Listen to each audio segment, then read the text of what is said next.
दादा जान, आप किचन में क्या कर रहे हैं? कुछ नहीं बेटा, पानी पीने आया था। दादा जान, आप मेरे साथ ड्राइंग रूम में चलिए। मैंने रमज़ान के बारे में कुछ लिखा है, आपको सुनाना चाहता हूँ। अच्छा, ज़बरदस्त। चलो बेटा, ड्राइंग रूम में चलते हैं। दादा जान आए बैठे, मैं आपको सुनाता हूँ।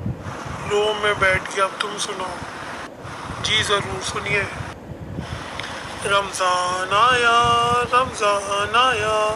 इबादत की जान रमज़ान, हर महीने की शान रमज़ान, इबादतों की लज्जत रमज़ान में, हासिल करो खुदा की मार्फत रमज़ान में।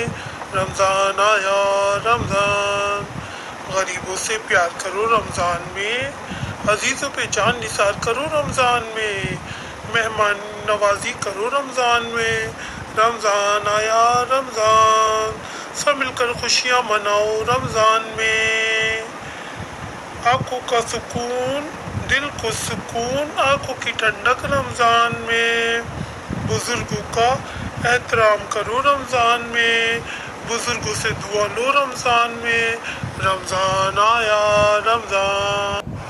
वाह वाह आमिर, तुमने तो बहुत अच्छा लिखा है, शाबाश। शुक्रिया दादा जान।